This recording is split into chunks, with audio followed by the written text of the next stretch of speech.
Statue of unity के इस उपयुक्त नाम की कल्पना प्रधानमंत्री नरेंद्र मोदी ने तब की थी जब वो गुजरात के मुख्यमंत्री थे। ये विश्व का सबसे ऊंचा स्टैच्यू ऑफ यूनिटी सरदार साहब का एक भव्य स्मारक बनाने का सपना संजोया है। इस तरह के विराट स्तर के प्रोजेक्ट की योजना बनाने में बरसों लगने वाले थे, जिसमें कला, वास्तुशिल्प और इंजीनियरिंग का समावेश हो।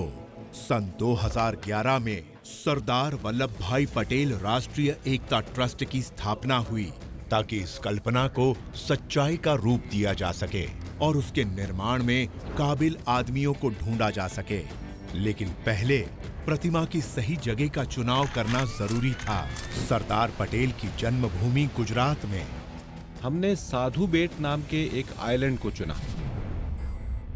ये उस डैम के नजदीक है जिसका नाम सरदार पटेल के नाम पर रखा गया है, और ये डैम गुजरात की लाइफलाइन है, यानी इस स्टैच्यू के लिए ये परफेक्ट जगह थी।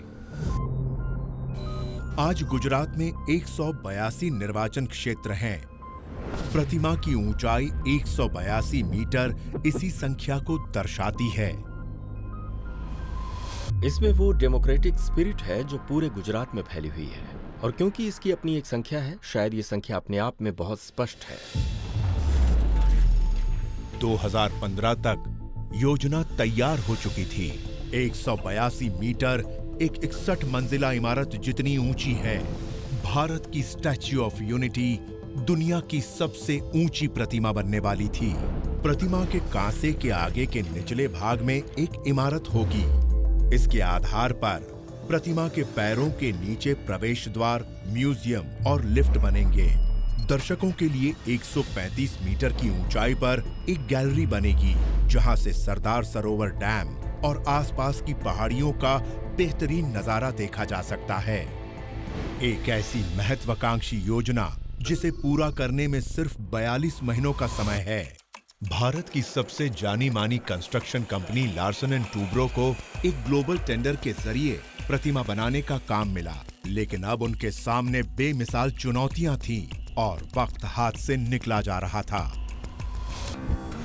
चुनौतियां सिर्फ इंजीनियरिंग तक ही सीमित नहीं थीं, ये कला की एक ऐतिहासिक रचना बनने वाली थी। राष्ट्रीय पुरस्कार विजेता मूर्तिकार राम बांजी सुतार को प्रतिमा तराशने का जिम्मा सौंपा गया।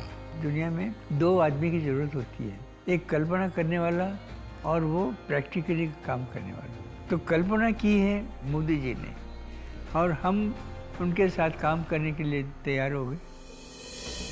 योजना की समय सीमा अक्टूबर 31, 2018, सरदार पटेल की 143वीं जन्म वर्षगांठ।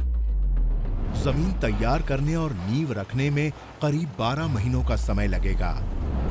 इसके बाद बीच वाले अहम कॉलम को बनाने में 11 से 15 महीने लगेंगे।